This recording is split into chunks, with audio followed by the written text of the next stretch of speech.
Good morning, everyone.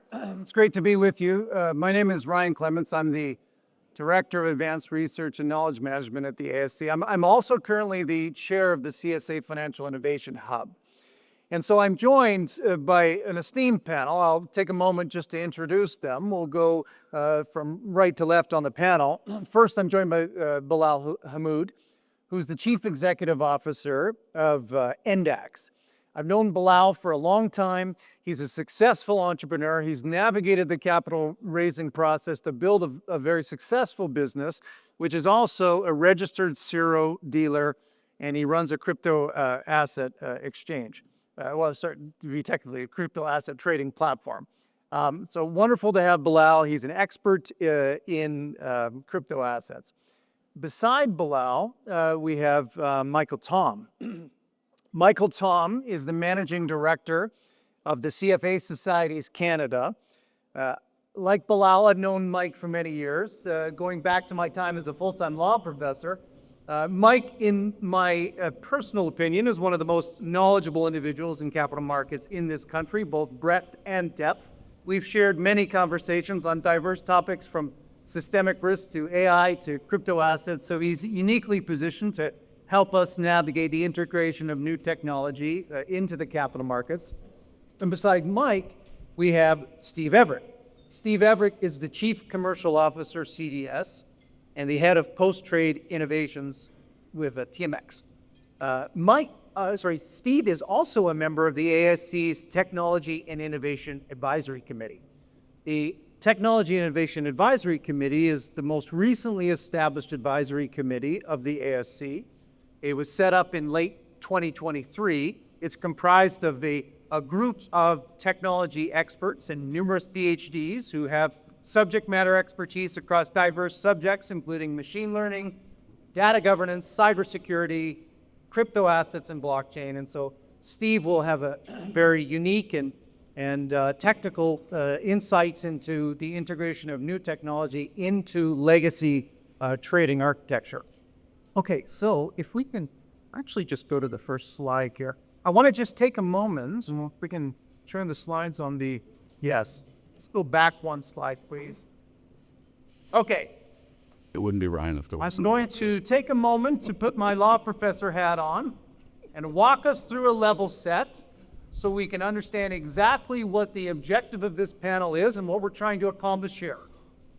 So what we want to accomplish in this panel is to help all of us understand what the securities regulators need to do to support innovation growth in this country. Now, why does this matter? There's growing calls for Canada to invest and develop its technology sector. There's a lot of benefits to this, including empirical literature and studies that we can see from other countries. As technology sectors are scaled, domestic talent is retained, national productivity can be enhanced, capital formation can be increased, foreign investment can be fostered, and national resilience can be ensured. But as securities regulators, we also have to ensure investor protection and fair and efficient markets and financial system stability. So in some ways, we're at a crossroads here, and we have to navigate this appropriately, and this already came up in the first panel. So in this panel, we're going to narrow in on three key technological developments.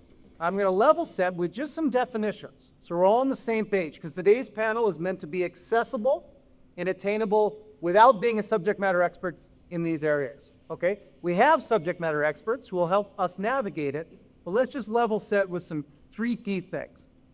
Our markets are experiencing rapid technological transformation. This is happening, and there are two very important areas that they are being transformed. They're not the only areas, but they're important areas. Number one is in the integration of blockchain technology into our capital markets architecture.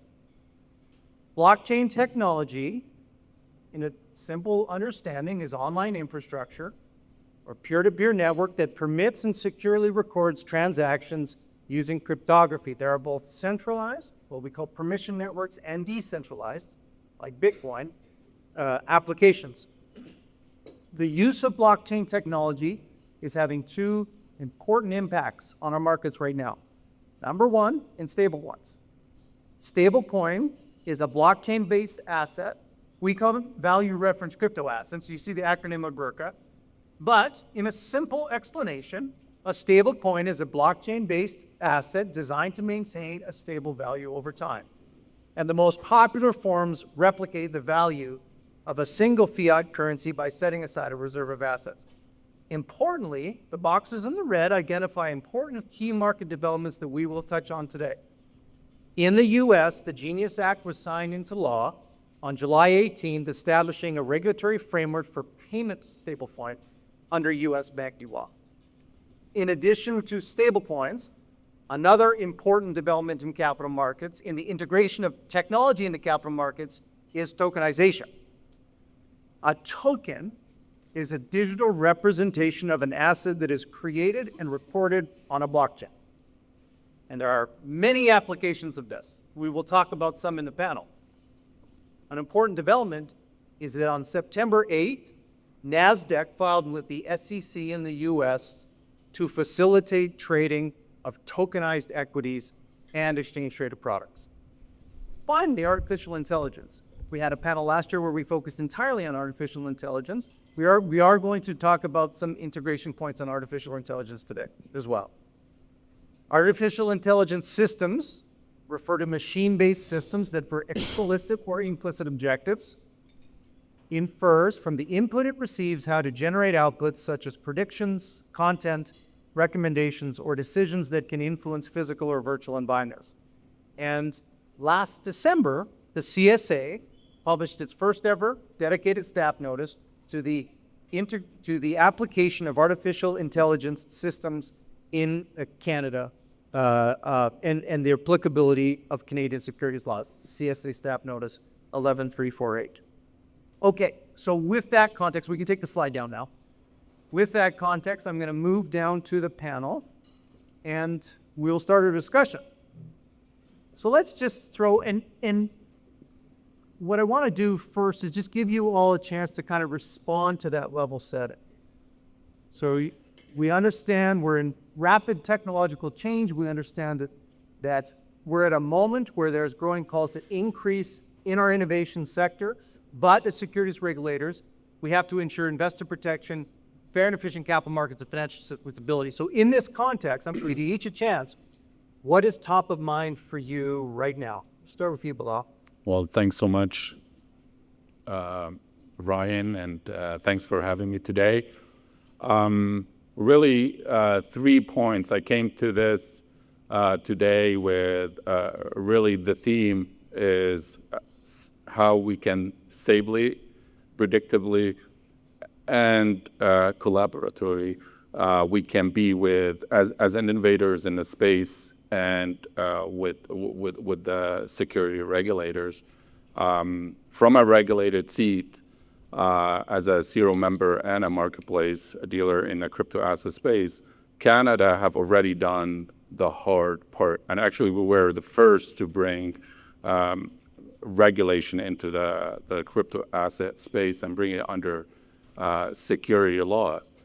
Fast forward to 2025, we're still seeing that the space is growing very fast, and the technology is not stopping. Simply crypto assets. For me, crypto assets trading was the proof of concept for what's happening next and what's coming, and pretty much we were able to validate, or the industry were able to validate, that blockchain has multiple use cases, and really what we've seen the past 4 or 5 years is that those crypto assets that we're trading were really just the infrastructure or the plumbing for what's gonna come next. So top of mind for me is how we can safely work with the regulators to and predictably bring new products and approvals to the market in a timely fashion, and have that kind of synergies and trust between what you guys know best and what the industry know. And as I mentioned, we're moving pretty fast. So yeah, this were some of the main things top of mind for me. Excellent. Mike? Yeah, thanks, Ryan. Thank you, Stan, for the invitation to be here. It's good to be back in my hometown. Just a note, I felt really privileged to be in the audience for that conversation with the former Governor General. I thought that was exceptional. And I think it's so rare that you get sort of the intersection of ideas of sort of service and how to contribute to Canada and how to be a great Canadian in a sphere like this where we can, perhaps fearfully get lost in the weeds at times. So I thought that was really special. And just thank you for putting that together. I'm just glad to be here for that. And I got to say, like, you can take the law professor out of the classroom, but I thought we were in for like 10 slides there, and I thought that was really, I know Ryan quite well. I thought that was really healthfully restrained. So compliments to you. Those who know Ryan well would probably appreciate the comment. So top of mind for me, I think I made all these notes before listening to the last panel, but I think top of mind for me is how do we make Canada win in this environment? I think that flows through a few different pathways. One is plainly regulatory harmonization and efficiency. Anyone who's spent any time in the international sphere, particularly in the United States right now, knows that there isn't patience for their own regulators at sort of the pace of economic change and technological change in the United States right now. And there is certainly no patience for Canadian and cross-jurisdictional consideration. And to the extent, we then enter the conversation as a collection of Canadian securities regulators because it's provincial jurisdiction. Whoa, you lost me at Canada. Sorry, I'm not sure you understand. We don't really care. And so I think we need to think hard about how to make ourselves relevant in the global conversation and the economic conversation that I think is very much increasingly borderless, particularly from an innovation and technology perspective. It is inherently less jurisdictionally respectful. And so I think we need to think hard about how that demands change in terms of how we work as a policy community, as regulators, with government, with others, and what that demands of us in terms of not just what we decide, but how we all work together. I think that's really important. I think we need to think hard about articulating Canadian values and articulating Canadian goals. Like, we do care about our investors in Canada. We do care about regulatory outcomes. This isn't just sort of unbridled capitalism for its own sake.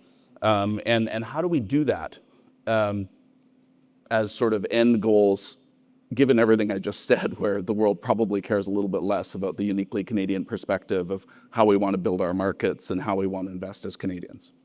But I think we need to really keep in mind as well that we have to compete, we have to innovate, we have to ultimately sell to the world. We are a tiny little country by population, and if we're going to be relevant, we have to deal with our partners. And I think some of what's happening has some very real economic and regulatory sovereignty implications in fairly obvious ways.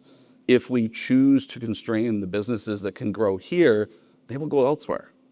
And let's be really sort of knowledgeable about that and the motivations of business. And so, yeah, I think about all of those things. Those are all top of mind. I'm also thinking and working a lot in the space right now around the need to thoughtfully support and probably urgently rebuild Canadian asset management. I mean, we're in Calgary, this is topical, I'm going off script. It concerns me, as it should probably concern a lot of folks here, that the fate of the Cenovus Meg transaction is in the hands of a shareholder based in Boston. Now, to their credit, they're one of the organizations that has at least Canadian investment decision makers based in Canada, because many of their peers don't anymore. But I think there's some real economic sovereignty thinking to be had around why Canadian savings are in the hands of investment decision makers investing in Canadian companies when they don't have a single investment decision maker in Canada in many places, in many cases. That really concerns me. That aggregation of capital, the scale that they can deploy, the inherent advantages, and frankly, like, I think there should be more right to win for Canadian companies in Calgary and Vancouver and Toronto and Montreal. The only place in Canada right now that I think viably has a strategy around this is Montreal. To their credit, they've done some exciting things around emerging managed programs. Finance Montreal is really the case study for economic development in this sector in Canada.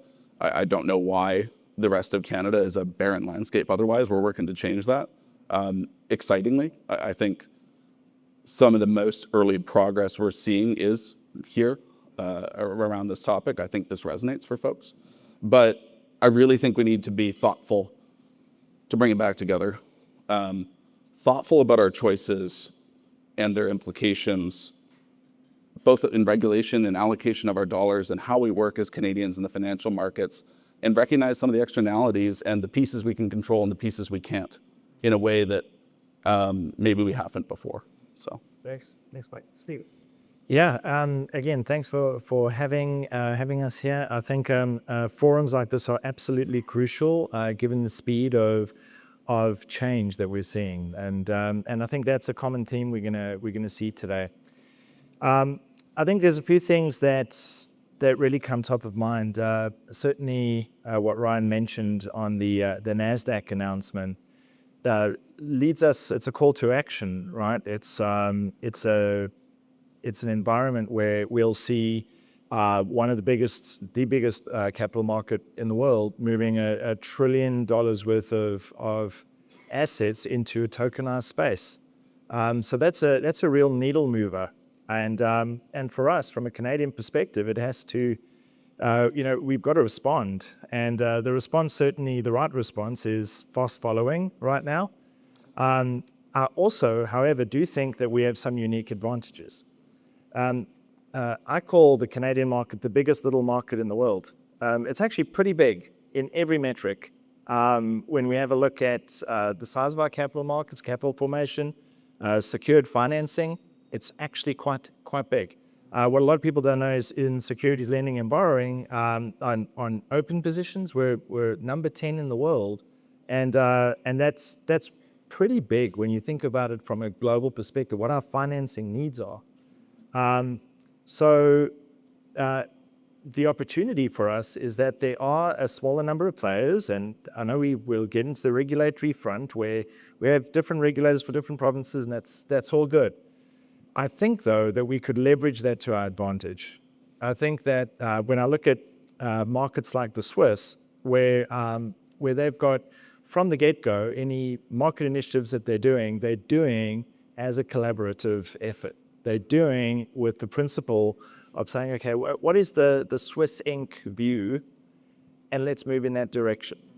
I think that's, given the speed of things, I don't see another way to do it.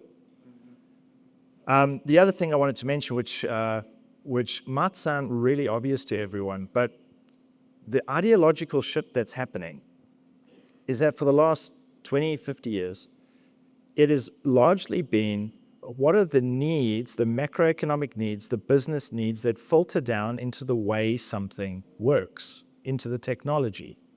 And we've certainly seen that in capital markets. I'll give a simple example, T+1. Moving to a T+1 cycle comes a business requirement. There's liquidity benefits, obviously. We saw it being pushed from the US. It happened in Canada. It's now spreading around the world. But what we saw was all of a sudden this big question. Can the infrastructure, can the rails, can the highways that we operate on capital markets handle this? And it did. It handled it really well. However, what we realized was T+0, now that could be a different story. Moving cash and securities at the same time, the speed of that, what it means. And the ideological shift there is that we had kind of macroeconomic liquidity business drivers driving a lot of these decisions, whereas now we're seeing technology that has inherent features that are driving effectively business decisions. And it's really been spurred on, obviously, by everything we've seen in the crypto space, the ability to do asset swaps at will,